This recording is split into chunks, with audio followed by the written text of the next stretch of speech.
Welcome back to Fireside Yankees, my friends, with your boys Alex and Ryan. Today we're talking about pitching reinforcements, and in August we're expected to get back one key contributor to this rotation, and that is Clark Schmidt. Now, Schmitty has been on the injured list with a lat injury for the past 2 months or so. He looked really, really good before he went down. When he was actually active, the rotation was probably the best in baseball. They were on fire. Everybody was cranking across the board. Since then, it's been a little volatile and polarizing, and the Yankees have definitely fallen off a bit. Nestor Cortez, his numbers have been regressing. Stroman's been giving up some home runs, and guys in general have been trying to work their way back from that red hot start. And Schmidt, working his way back as well from the injured list, and he's supposed to start facing some live action, live batters rather, in the next couple of days, and then hopefully a rehab assignment in a week or two. So definitely trending in the right direction.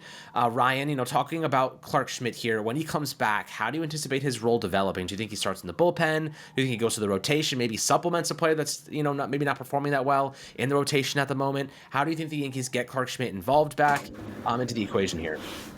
Yeah, I think Clark Schmidt's got to come back as a starter. I'm not trying to, look, the Yankees just won 5 in a row. They just swept Philly, which, that rat-infested, disgusting city just took 3 in front of their fans. I have my thoughts and opinions on that city, but that's a different conversation for a different day.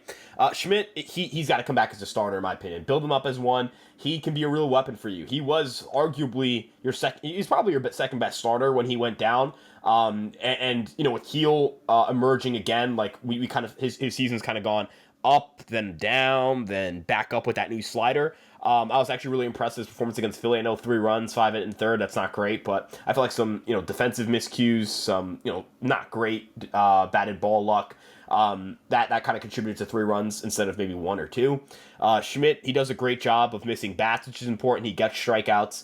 He has pretty good command. His stuff, right? He's got the cutter, the sinker, the sweeper, the curve. He's got some weapons to go to, and they're swing and miss weapons.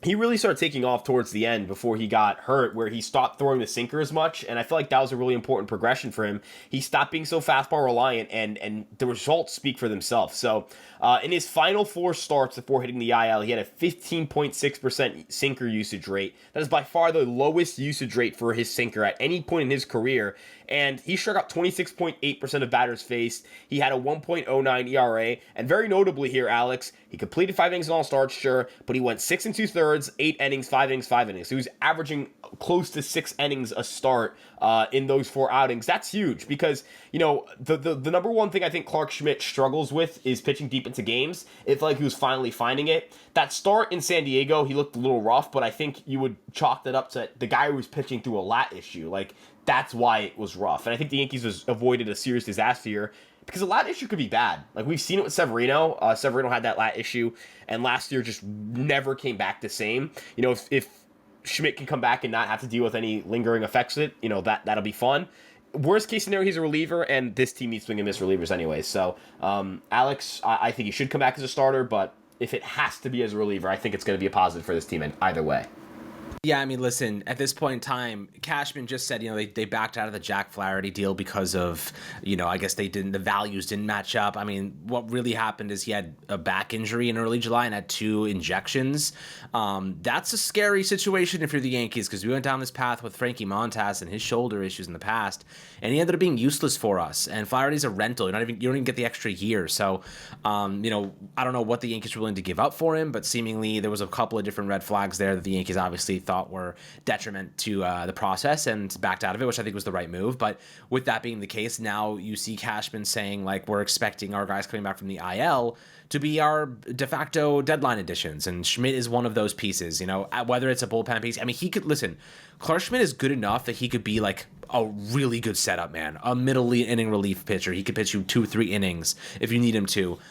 He could close games if you needed to. His stuff is that good. So, having a piece like Clark in the bullpen, even so, let's say he doesn't build up to be a starter immediately, and you want to use him kind of as a multi-role relief arm. He can do so much for you. And think about how beneficial it would be for the Yankees, who, have been using their bullpen a lot over the last couple of weeks now, how beneficial it would be for them to give a guy like Clark Schmidt that extra, you can pitch him an inning 3 days in a row. You can pitch him 2 innings one day, 2 innings the next day. You can use him a lot more, I guess you could say liberally. And that will give a lot of our other arms rest and time to recover. So I do think that you can use him in that regard, but the Yankees now will have a little bit more depth now to utilize. So I'll ask you this: who do you think, if he does take over in the starting rotation, who are the top like two guys that you'd list to say that these probably are the guys that lose, out on the rotation, the guys that would go to the bullpen if Clark takes their spot? I imagine they'd probably still roll with a 5-man rotation. No. I think they go 5 deep for the regular season. For the postseason, they could cut it down to 4. I don't think they'll cut it down to 3. I think that's a little aggressive. But I know people are going to say Nestor, but I don't think it's Nestor. My answer is like Stroman probably. Like I know, the ERA between him, Cortez, and Rodon, like his is the lowest, but I don't necessarily think ERA is predictive. Granted, like strikeout rate isn't predictive, but if you strike out a lot of batters, you in theory should pitch at a pretty decent clip. I think Cortez is like a perfectly average starter. Like he is a mediocre starting pitcher, and I use the term mediocre in maybe a nice way here. Like I think mediocrity is either over celebrated or underappreciated. I think a mediocre starting pitcher as your 4 is completely fine. Rodon is the wild card here. So Rodon has been really good as of late, and he clearly has the best stuff of this group. Like Carlos Rodon is so clearly the guy who has the highest upside. You could argue Carlos Rodon has the best stuff of any guy in this rotation, including Garrett Cole and Luis Heel. So is he the starter? But I think that case of his stuff is so much better than everybody else's also plays itself favorably, because then you could reasonably argue, well, then why isn't Carlos Rodon, a reliever candidate? Because his stuff is so good. I don't think Stroman and Cortez profile for a bullpen role as well as Rodon does, but I also don't think they possess the upside on a start-to-start basis that Rodon does. Even when, like, Rodon will lose it for 1 or 2 pitches in a start and then kill a lineup after that. We saw it in Boston, right? Like, he made basically 3 of the worst pitches you could see. Now, the Ref Snyder one was a fastball up and away, and he pulled it, but it was 3 pitches that just got hammered in consecutive. And then he shut the Red Sox down. He threw 6 in the 3rd innings, 2 runs, 7 strikeouts. The start before that against the Rays, 7 innings, 1 run, 10 strikeouts. It's just that one stretch where he could not get batters out, where he's forcing the fastball, where he's trying to be somebody that he isn't anymore. That's that stretch where it's a little confusing. So I think the guy who gets bumped out, in my opinion, should be Stroman. Stroman, I think, like, he can't put guys away. He falls behind in counts. He gets hit hard.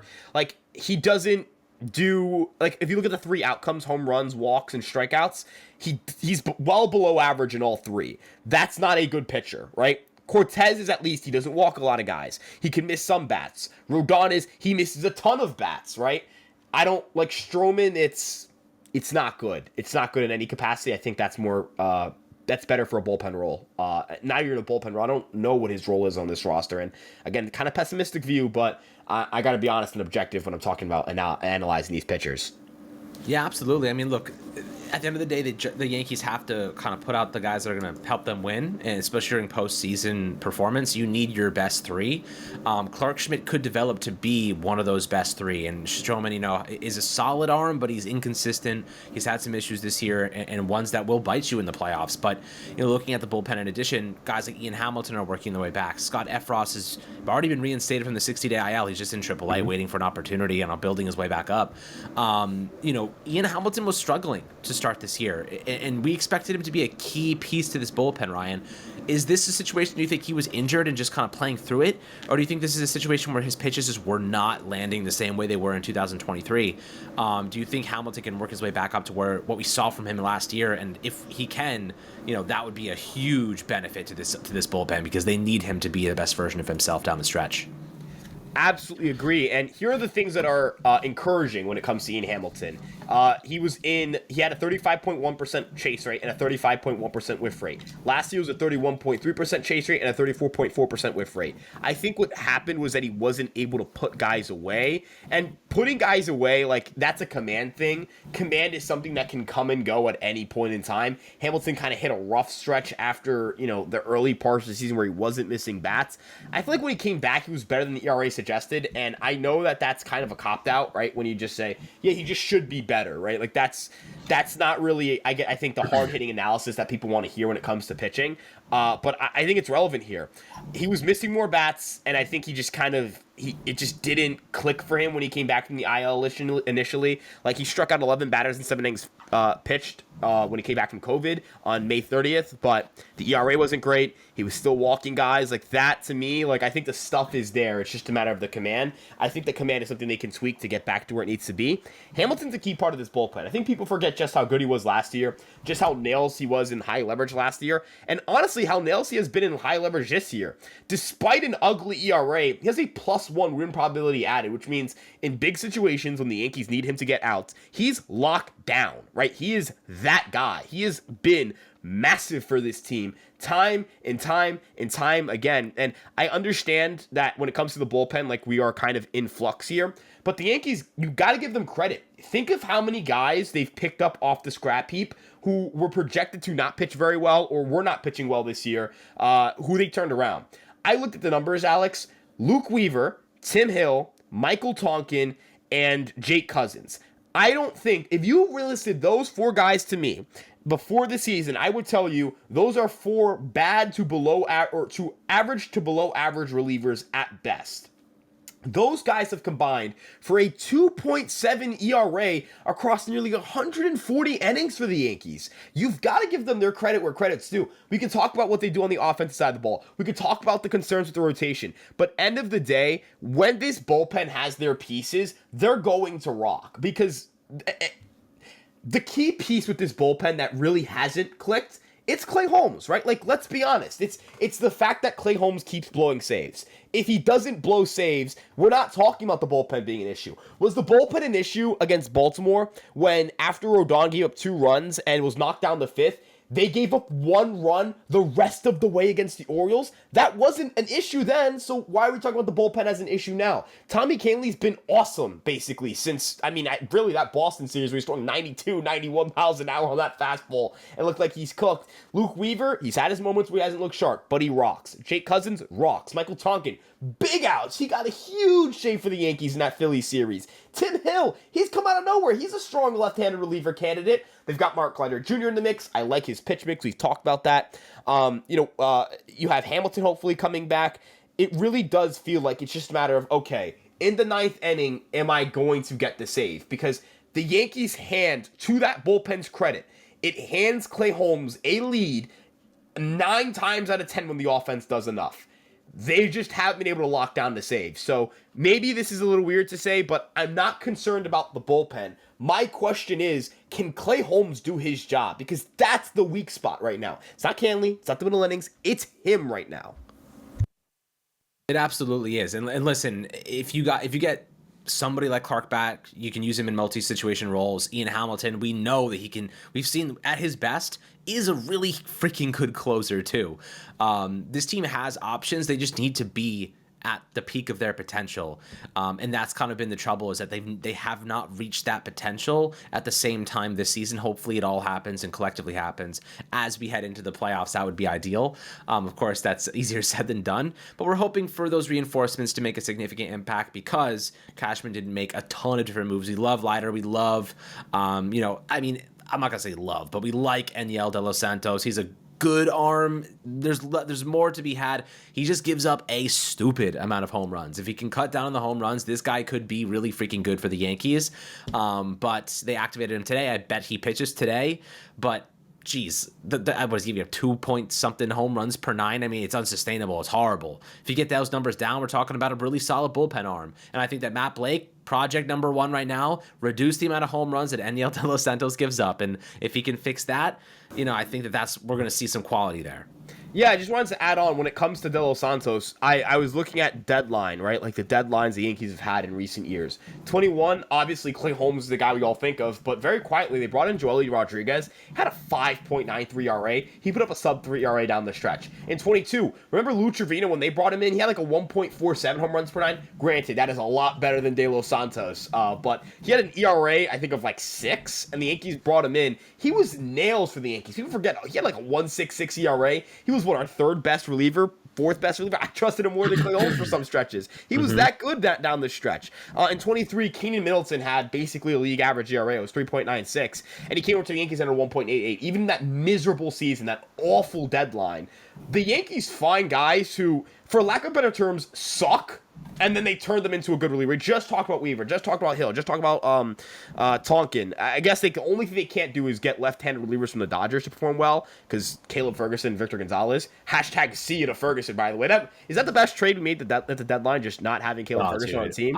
Dude, he's out there, man. My heart is pumping. Yeah, dude. And we go to the Astros. Like, thank you. We had a real breathing human being who actually international pool money. Give me the international pool money, dude. Like, we get good players from these international. And I just want to point out Roki Sasaki's that benefits the ability to get Roki Sasaki. I think and he's gonna do. You know what the people are a little misconstrued about Roki because they think they're gonna have to give him a big contract. He's gonna be making dirt. Yeah, it's basically where does he want to go? And if he bleeds pinstripes, then the Yankees would have a cost-controlled starter. But that's obviously if the Yankees get Roki Sasaki, retain Juan Soto, and still have Rice and Jazz and these guys coming up, Jason and Spencer. This team is going to be dangerous. Like keep Soto, get Sasaki. Yeah, keep Soto, get Sasaki. Maybe add, and he's going to be cheap. It's better wants to go, like you said, and then maybe go get like a nice quality young third baseman. And maybe Jazz to the races. Maybe Jazz he looks good. You found a second baseman then. Yeah, I mean, this is a Yankees podcast because it very quickly goes from like, hey, can we fix Eniel De Los Santos to let's get Roki Sasaki. Let's the vibes. I think after you win 5 straight and you sweep Philly at Philly, it's just electric. Had Texas Roadhouse for their first time yesterday. Electric. Got a dog pissed on my sock. Electric. You know what I mean? So good.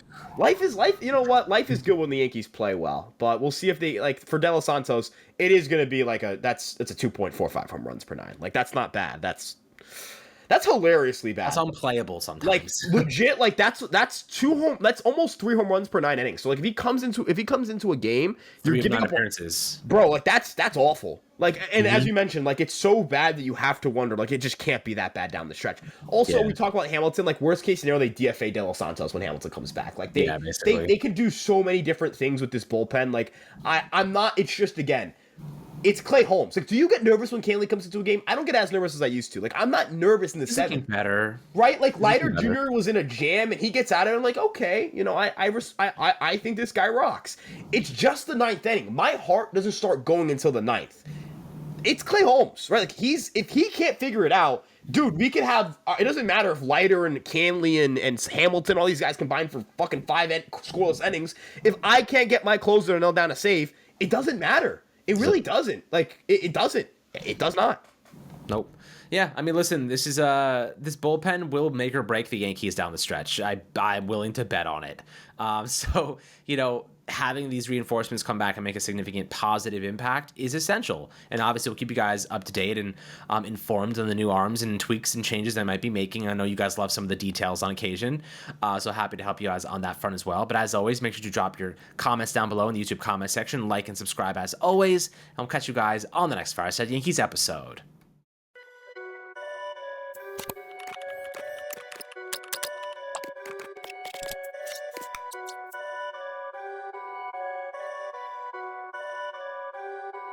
Perfect.